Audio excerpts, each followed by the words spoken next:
siempre digo, el número para mí a mirar en la recría es el costo de kilo ganado, y ahí es clave que el alimento sea barato. Ahí ya no es tanto la ganancia diaria, pasa a ser menos relevante, y solamente se usa como guía.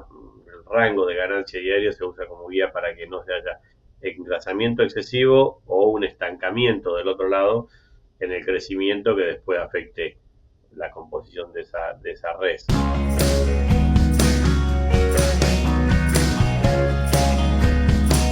Buenas tardes, bienvenidos nuevamente a un nuevo episodio de Carnecast y seguimos nuestra charla con Nicolás Di Lorenzo. Nico, buenas tardes, ¿cómo te va?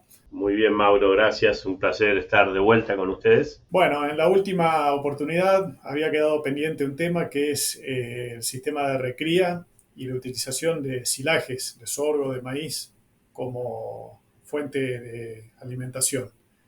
Vos nos habías comentado de que era una materia pendiente en cuanto a mejorías por realizar y estábamos hablando de su relación con el impacto sobre la producción de metano.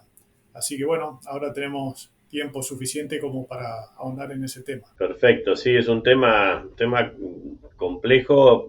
El tema recría en sí es complejo porque es bastante poco uniforme.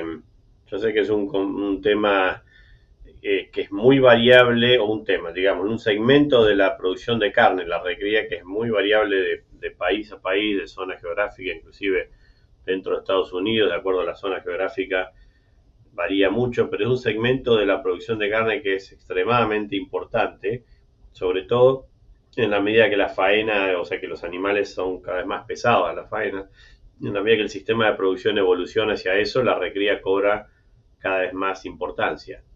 Y es lo que ha pasado en Estados Unidos a lo largo de los años, al punto de que hoy es un sistema muy establecido, con pesos de faena en carne. Estamos hablando, ya ha superado los 625 kilos, en muchos casos 650 kilos. Eh, la recría para llevar ese animal de un peso de destete que aquí puede ser cercano a los, bueno, entre los 200, a veces hasta 230, 240 kilos, para que llegue a ese kilaje hay un periodo muy largo de recría, que si se quiere, que es muy importante. Entonces, es un tema complejo porque no tiene muchas definiciones, es un periodo de uso de mucho uso de forrajes, de tasas de crecimiento relativamente bajas comparado con la terminación, que permitan o que favorezcan la deposición más de músculo y, como le decimos a veces de forma vulgar, de hacer caja, digamos, de hacer volumen de animal para poder después terminarlo de manera apropiada y que tenga esa res tenga una determinada calidad. Entonces, como tema, un tema para mí fascinante, y en el cual, tocando un poco los otros, tus comentarios que hacías en la introducción, entra en una gama de forrajes conservados, como pueden ser los silajes de todo tipo, y entran a jugar un rol muy importante porque, como siempre digo, el número para mí a mirar en la recría es el costo de kilo ganado, y ahí es clave que el alimento sea barato. Ahí ya no es tanto la ganancia diaria, pasa a ser menos relevante, y solamente se usa como guía. El rango de ganancia diaria se usa como guía para que no se haya engrasamiento excesivo o un estancamiento del otro lado en el crecimiento que después afecte la composición de esa res. Así que es un tema para mí muy apasionante, en el que creo que tenemos una deuda pendiente en general. Vos sabés que a mí me queda un poco retumbando tu afirmación sobre la deuda pendiente porque eh, nosotros sabemos que en Argentina normalmente los servicios comienzan a los 24 meses de edad, algunos lo hacen a los 15 y 18 meses, pero incluso hacia el norte después de los 24 meses. Y sin embargo, acá yo veo que en la época de que comenzamos a inseminar, tenemos vaquillonas de menos de 15 meses que están entrando en servicio y con resultados de preñez aceptables. Por eso, la pregunta es, ¿en qué crees que deberíamos mejorar los sistemas de recría? Porque a mi observación, al menos, veo que están muy por delante de los promedios que tenemos nosotros en Argentina. Sí, sí, hay bastante ruido en ese, por ahí en esa comparación. Todo para mí empieza con el frame, el tamaño del animal con el que estamos trabajando, lo cual, de hecho, eso un poco juega en contra de lo que decías recién, un poco, o sea, puede y no, pero son animales más grandes en Estados Unidos generalmente comparado con Argentina o el resto de Latinoamérica, y son, eso, que sean animales más grandes favorece también la recría porque el problema que yo veo mucho también, ahora avanzándome en Argentina, que tengo un poco más de experiencia, es que si uno se pasa un poco en esa recría, en la tasa de crecimiento o sí, en cuanto uno empuje esa recría, enseguida se empiezan a caer en engrasamientos anticipados, excesivos durante la recría, que hacen que el animal se engorde antes de realmente terminar de desarrollar el potencial muscular. Entonces, esa es una de las grandes diferencias. Después, exclusivamente hablando tocando el tema de reproducción que vos hablabas, yo creo que ahí lo que hay que hacer es trabajar en selección. Me parece que quizás acá o acá en Estados Unidos se ve mucho una presión por selección, por fertilidad. Por lo menos estamos hablando obviamente de productores de punta. Siempre hay una gama de productores en todos lados y hay muchos que todavía tienen un manejo reproductivo bastante pobre, inclusive acá en Estados Unidos. Pero el productor de punta, sobre todo en el estado de la Florida, que nosotros vemos a veces y nos toca trabajar con productores en el sur de Florida que tienen razas muchas veces con mucha cruza índica y uno intuitivamente pensaría que jamás podrían darse el lujo de hacer entore a los 15 meses. Tenemos ejemplos de los cuales yo sé que vos estás al tanto y te ha tocado trabajar en esos establecimientos donde hacen una excelente selección por ecosidad. Creo que ahí es donde está la diferencia quizás. A veces me parece, quizá hablando también de forma muy general y no es bueno generalizar, a veces en sistemas de producción de Argentina que conozco somos un poco más permisivos en cuanto a esa vaquillona que no está preñada al fin de servicio. Siempre hay un montón de excusas o razones por la cual uno ve un animal, una vaquillona bastante buena y dice, bueno, pero este año venía mal o vino la sequía, démosle capaz que fue la sequía, no fue la vaquillona. A veces, muchas veces todas esas excusas hacen que uno vaya dejando en el rodeo o que no ponga suficiente presión de selección en fertilidad.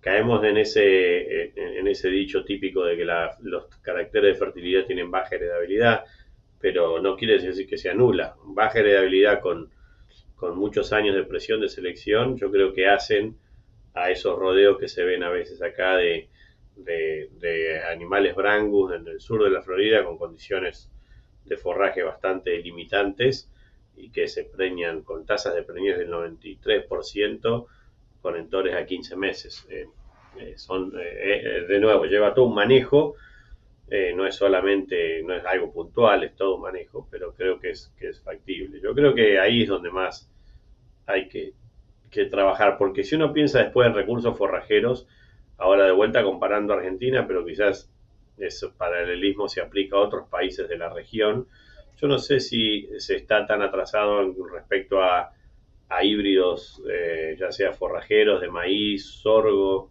rendimientos inclusive, yo creo que en ese sentido lo que es sistema de producción de forraje creo que está bastante aceitado en algunos países de Latinoamérica. O sea que no creo que sea ese el principal problema. Pero bueno, quizás sea genética y definitivamente manejo. Todo apuntalado por un precio que es obviamente óptimo acá y genera ese valor en todos los segmentos de la cadena. Hace que un productor no se le plantee, que no se plantee el productor mantener un animal improductivo en el rodeo por el costo que se implica, ¿no? Sí, seguro. Igualmente, yo comparto 100% lo que vos decís respecto de la selección, porque aunque la heredabilidad no es alta, seleccionando durante más o menos 8 años seguidos entramos en un círculo virtuoso donde toda la reposición es producto de animales que empezamos a seleccionar. Entonces, no demoraría tanto tiempo como para evitar semejante beneficio que traería ese tipo de manejo.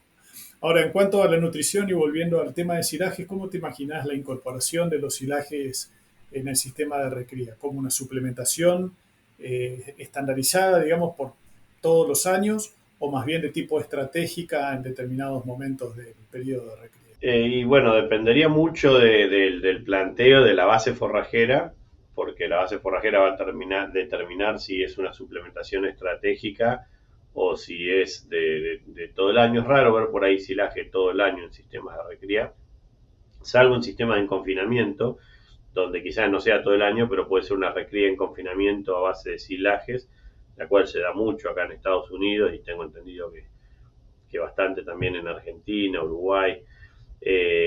Yo lo que veo es un auge de los sistemas de autoconsumo en Sudamérica que acá no ha llegado todavía. De hecho, es uno de los pilares de mi programa de extensión. Todo lo que es bajar el costo de mano de obra es fundamental. Entonces, a los silajes los veo de manera estratégica incorporados en la medida que se necesita acelerar las ganancias y depende de que sea el silaje, obviamente. Estamos hablando de maíz como del tope de gama, si se quiere, o sea, lo mejor que podemos tener, y de ahí para abajo, de lo que manejamos acá, puede haber sorgo, forrajeras y algunas forrajeras ya megatérmicas, como puede ser el gematria, como le dicen acá, el limpo gras o pasto clavel, como se lo conoce en Argentina. Se da mucho eso en el sur, el silaje de ese tipo de forraje, que no es de la mejor calidad. De hecho, muchas veces hay que agregarle melaza para que pueda fermentar. Entonces, dependiendo del tipo de la base forrajera, el tipo de forraje de que se esté ensilando, es cómo se va a usar. Si va a ser estratégico con suplementación o si va a ser todo el año. Yo de vuelta creo que hay mucho para trabajar en, ya sea en cualquiera de estos sistemas, suplementación, sobre todo si es uso directo en bolsa, o sea, pastoreo directo, bolsa autoconsumo.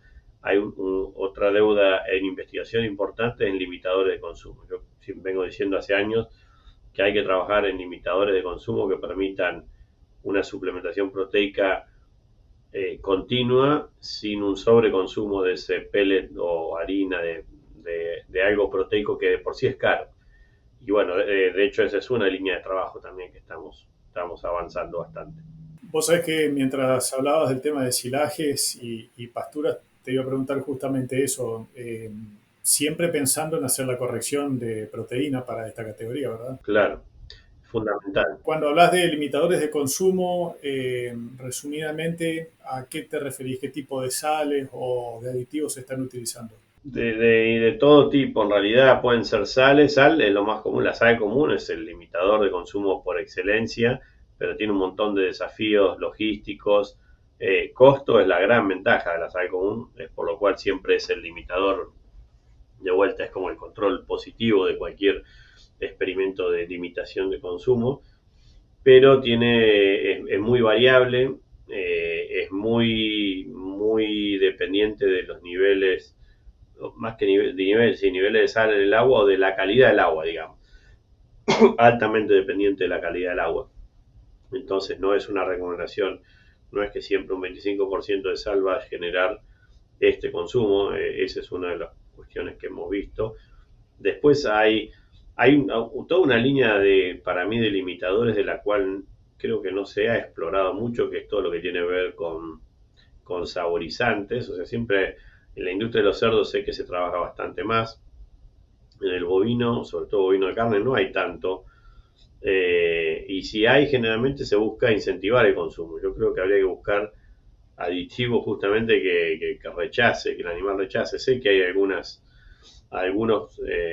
limitadores comerciales que han sido muy exitosos que se basan en eso, en algún tipo de saborizante quizás ahí hay mucho para hacer. Yo insisto que limitadores de consumo es un área, no conocemos mucho sobre las preferencias del animal. Hay gente que se dedica a esto, es una disciplina totalmente, no nueva, es bastante vieja, pero es totalmente aparte. Hay gente que se dedica a estudiar los receptores y cosas que hacen a la preferencia del animal.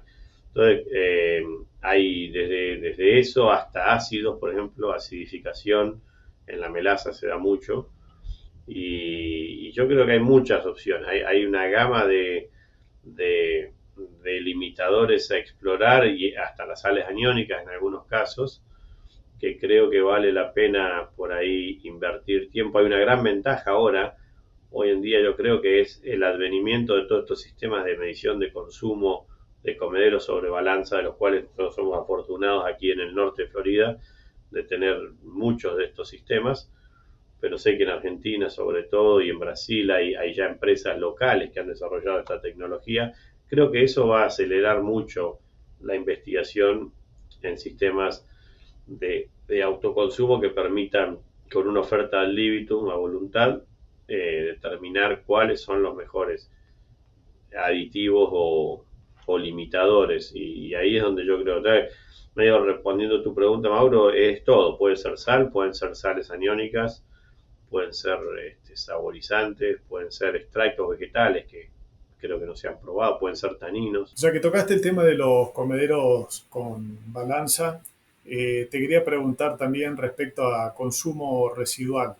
¿Crees que a la hora de aplicar técnicas de mejoramiento animal eh, va a llegar a ser un carácter a prestarle atención y que puede llegar a colaborar con hacer más eficiente el sistema y consecuentemente mitigar la emisión de metano? Totalmente, bueno, yo estoy un poco sesgado porque venimos trabajando en eso. Quizás la otra área, de las dos áreas más fuertes de trabajo de mi programa, una es metano, en realidad más que metano siempre fue fermentación ruminal que viró a metano, y la segunda, con quizá igual peso en importancia, es eficiencia y eficiencia de conversión y particularmente consumo de alimento residual o residual feed intake, RFI por las siglas en inglés.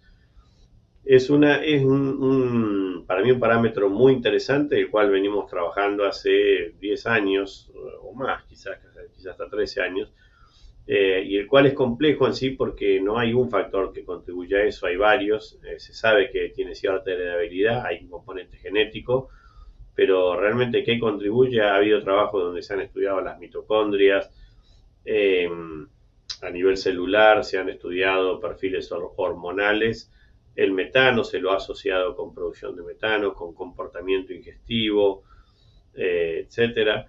Pero la realidad es que no sabemos, no hay un solo componente, es una multitud de componentes que hacen a que un animal sea más o menos eficiente en el uso de ese alimento, y la habilidad de medir consumo de manera individual definitivamente aceleró de manera exponencial la investigación en este sistema, en consumo de alimentos residual. Y esa realmente ha sido una de las cuestiones más interesantes de los últimos 10 años que yo he visto, el desarrollo de estas tecnologías y cómo se ha expandido a otras regiones del planeta. Yo creo que va a ser una de las herramientas que vamos a tener que aprender a trabajar y a comunicar al productor, en el caso de nosotros, desde el punto de vista de la investigación, cómo se puede usar esta herramienta y por qué es importante. Pero también hay que tener en cuenta algunos aspectos a mirar o a observar de cerca con el consumo de alimentos residual. Yo lo noto mucho en nuestra experiencia aquí en el norte de Florida con animales, a veces cruzas de índica. Hay un componente muy importante de raza. Cuando el animal, en nuestro caso lo veo más cruza índica tiene, mejora esa conversión, que tiene sentido por varios motivos. Una quizá menor gasto de mantenimiento de ese animal cruza índica, que se sabe que tiene menor mantenimiento. Eh, por otro lado, menor deposición de grasa, ya sea generalmente intramuscular, lo cual es un detrimento para la producción de carne de calidad, pero se sabe que muchas veces una selección muy fuerte por animales con bajo consumo de alimento residual. Al hablar de bajo, uno habla de animales más eficientes, ¿no? El RFI o el consumo de alimento residual en español, cuanto más negativo, más bajo es ese número, mejor, más eficiente es el animal. Entonces, hay trabajos que muestran esa correlación entre un animal más eficiente, con un menor consumo de alimento residual, siendo más magro, entre comillas. Entonces, para lo que es calidad de la res o de la carcasa, muchas veces se tiene que tener en cuenta no estar yendo en detrimento de años de selección, por lo menos aquí en Estados Unidos, hacia animales con genética superior en cuanto a marmoreo, deposición de grasa intramuscular, etcétera. Pero sí, en definitiva, y ya resumiendo tu pregunta, Mauro, me parece un área excelente. De hecho, si hay algo que habría que trabajar a futuro es en cómo poder desarrollar marcadores de eficiencia que ojalá se puedan hacer en sangre o con algún parámetro relativamente sencillo que no involucre darle de comer por 70 días o 90 días a un animal para ver si es eficiente o no, porque hay un costo asociado a eso. Sí, incluso de encontrar marcadores, también la ventaja, aparte del costo de estar esos 60 días alimentando al animal, es la precocidad con los que se pueden detectar esos animales que después van a tener una performance muy superior en la eficiencia de utilización de los alimentos. Totalmente, totalmente. Un área, para mí, una de las áreas que va a revolucionar y que realmente se debería trabajar más en este sentido, que va a revolucionar el uso de de esta tecnología, es el desarrollo de marcadores de todo, de lo que se pueda, ya sea biopsia, ya sea en sangre. Obviamente uno de los más fáciles sería en sangre, en orina, en heces, algo que permite identificar de forma temprana a esos animales y poder hacer una selección a tiempo ahorrando muchísimos recursos. Creo que eso va a ser uno de los aspectos claves a futuro en investigación. Cuando hablabas de los efectos adversos sobre carcasa, básicamente la deposición de grasa y consecuentemente el efecto adverso que tiene la falta de grasa sobre la secreción, sobre todo hormonas esteroides y por ende sobre la reproducción, hay bastante información dando vuelta, pero en tu experiencia personal, ¿vos pudiste ver algún efecto después de estar trabajando 10, 11 años con residuos de DT? Entonces es que es muy buena pregunta, Mauro, porque ha sido un poco, yo hoy si tengo que evaluarlo, creo que es un poco inconclusa mi experiencia. Hay trabajos, de los primeros trabajos mostraban una clara correlación negativa entre un animal más eficiente y la eficiencia, no siquiera la eficiencia reproductiva, pero la edad de pubertad, por ejemplo. Y se atribuía básicamente a, bueno, la deposición de grasa con un gran efecto confundido de energía, en un animal que ha depositado menos grasa y quizá ha recibido menos energía en general durante su desarrollo. Entonces, bueno, ahí está ese efecto también. O sea, no es solo la grasa muscular, ya sea intra o intermuscular, pero quizás haya sido un efecto netamente de energía. Por un lado. Después, nosotros hicimos nuestros propios ensayos, de hecho, donde no encontramos ninguna correlación o al contrario, hemos llegado a encontrar una correlación al revés, que el animal más eficiente, sobre todo en RFI, siempre cuando hablo de eficiencia quizás hay que aclarar, estamos hablando sobre todo de consumo de alimento residual, que es lo que más trabajamos, con animales más eficientes llegando a pubertad antes. Pero es interesante notar que cuando hicimos esa observación, fue uno de los trabajos tempranos, que creo que hasta te ha tocado la oportunidad por ahí de trabajar en eso, con Luana Canal, uno de los estudiantes, Luara Canal, que hace años hizo ese trabajo. Creo que estaba dado, ese trabajo se hizo con animales, si bien no eran obesos, pero eran vaquillonas ganando ya cercano al kilo 200, sí, un kilo 200 por día, lo cual empieza a exceder lo que uno generalmente haría en la recría. Entonces yo creo que ahí estábamos en el otro espectro de lo que es una recría de vaquillonas, que era en donde las ganancias son tan altas que realmente el animal que era más eficiente llegó a pubertad antes porque ya tenía lo que necesitaba para ciclar y básicamente el resto era exceso y no sé cómo justificar por ahí eso, pero me parece que pasa más por lado de que si los recursos no son limitantes, un animal más eficiente va a ciclar antes. De hecho, eso lo hemos observado nosotros en un trabajo de 2 años financiado por la Asociación de Ganaderos de Florida. Y los trabajos que se han centrado más en ganancias cercanas a los 700 gramos, 600 gramos, quizás hasta 750, muestran claramente que un animal que es menos eficiente, o sea, que consume más para lo que sería ese peso promedio, eh, generalmente llega a pubertad antes. Pero yo creo que ahí de vuelta tiene una relación con las hormonas esteroides que comentaba y cómo son dependientes de los depósitos de grasa del animal, que un animal magro no los tiene.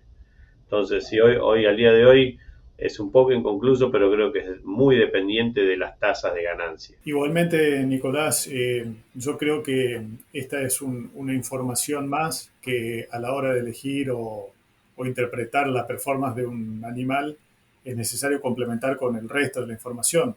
En la medida que vayan siendo expresados en DEPs, cuando uno elige algún reproductor mirando la- el catálogo, trata de identificar las características que quiere para mejorar su rodeo, pero sin afectar o producir mucho detrimento en el resto de los caracteres. Entonces, todo es complementario y se trata de balancear, ¿no? Totalmente, me parece un punto excelente y realmente vos resumiste algo que me estaba olvidando de decir, pero que cada vez que doy charlas de extensión y me preguntan sobre consumo de alimento residual, una de las primeras cosas que digo siempre es que no es un carácter para hacer selección única, tiene que ser un carácter más a seleccionar, el cual debería estar incorporado por ahí en un DEP, algo, sobre todo si se pudiera, multirracial, que pudiera identificar animales independientes de la raza en el contexto de un montón de otras cosas en la cual la calidad de la red tiene que ser importante también,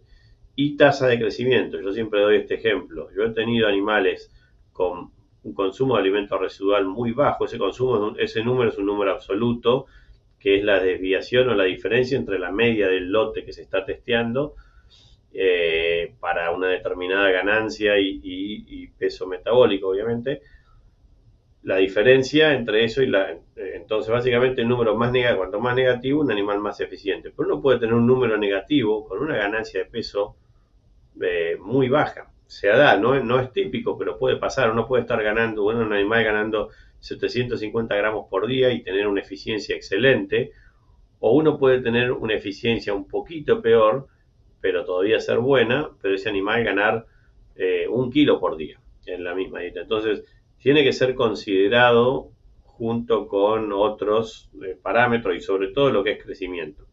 Y de vuelta a calidad de carcasa. Para mí ahí es donde tenemos que tener mucho cuidado para no seleccionar o no deshacer un camino que en Estados Unidos ha sido muy costoso de hacer, que es la selección por calidad de carcasa, por la calidad de res, que ha llevado lo que es hoy la carne en Estados Unidos, la calidad que tiene, en gran parte por los trabajos que las asociaciones y el sector de la carne ha hecho en conjunto en seleccionar animales de muy buen marmoreo. Sí, y uno, la verdad que a eso uno lo nota como consumidor cuando va a la góndola y ve los diferentes cortes con las diferentes calificaciones que tiene y la apreciación solamente visual, sin conocer nada uno de caracteres organolépticos, puede darse cuenta de que eso existe. Así que, Nicolás, el tiempo se nos pasó volando. Eh, Tocamos un poquito diversos temas y da para seguir hablando un montón de tiempo más, pero bueno, no queremos abusar de tu buena voluntad. Para cerrar, yo quisiera no hacerte una pregunta, sino pedirte una opinión, y creo que tenés voz más que autorizada como para expresarla, respecto de hacia dónde ves que va el mundo de la ganadería de producción de carne. Hacia dónde vamos en los próximos 5 o 10 años, no lo sé, pero cuáles son las tendencias como para que el productor que tome decisiones para el futuro hoy sepa cuál es el horizonte a mirar. Pregunta difícil si las hay, Mauro. eh, Hay varias, yo creo que la parte ambiental va a jugar cada vez más fuerte. Yo creo que el productor va a tener que empezar a prestar atención a eso. Creo que la eficiencia, hace años que venimos hablando de eficiencia del uso de los recursos, eso no va a desaparecer. Bienestar animal es algo que ya está acá, no es algo nuevo. Hace años por ahí uno hablaba de que eso iba a ser importante. Hoy ya es extremadamente importante, pero me parece que el impacto ambiental va a jugar cada vez más fuerte. Creo que por ese lado el productor va a tener que empezar a familiarizarse cada vez más con eso. Y después, bueno, la producción en general, yo creo que va a tender a armonizar un montón de aspectos. Pasamos por una etapa en Estados Unidos en la cual era producción, producción, producción cada vez más porque hacía falta alimentos. Hoy ya hay muchos mercados diferenciados, hay nichos, está la carne orgánica que es muy, muy, muy, muy pequeña, está el mercado natural sin hormonas que ha crecido pero sigue siendo un nicho. Eh, y creo que hay ciertos nichos, sobre todo en leche ahora que se están desarrollando y van a llegar a carne, que por ejemplo con bajo carbono, en donde cada vez más se ve el marketing atrás de eso, entonces el productor quizás va a tener que empezar a familiarizarse un poco más con eso y va a haber herramientas futuro como los créditos de carbono que van a ayudar a que haya un incentivo económico. Mano de obra va a ser continuar siendo el desafío más grande, o sea que van a tener que hacer sistemas simples, si bien estoy hablando de un montón de cosas que van a tener que pasar, a la vez el productor va a tener que apoyarse en la tecnología cada vez más, y como se está dando en el tambo con los robots, por ejemplo, yo creo que cada vez más vamos a ver en carne, estamos muy lejos todavía en carne, siendo muy sinceros, de la adopción de tecnología, pero creo que todo lo que es inteligencia artificial aplicada a la detección de animales enfermos en el feedlot, por ejemplo, el uso de caravanas electrónicas, creo que toda esa tecnología va a empezar a verse cada vez más, pero en algún momento se va a pagar también esa tecnología, porque la mano de obra va a dictar mucho todo el recambio generacional combinado con la falta de mano de obra calificada en el sector agropecuario, creo que van a definir el negocio en los próximos 10 años. Bueno, Nicolás, la verdad que más que satisfecho con tu respuesta. Eh, Creo que representaste en resumidos minutos el futuro de acá, por lo menos 10 años. Y me quedo con las ganas de organizar una mesa redonda, a ver si podemos hacerlo con otros invitados que vos sugieras para hablar de temas de los cuales vos tenés mucho conocimiento, mucha experiencia, como los que estuvimos tratando, o algunos más que quieran agregar. Así que a partir de este fin de semana hablamos con Lautaro Rostoli, tal vez él sea uno de los integrantes de esta mesa y para el futuro lo organizamos. Excelente. Bueno, Nicolás, muchísimas gracias, gracias por tu tiempo y un placer haber compartido con vos estos 2 episodios. Muchas gracias, Mauro. El placer es mío y estamos a disposición para lo que precises. Muchas gracias.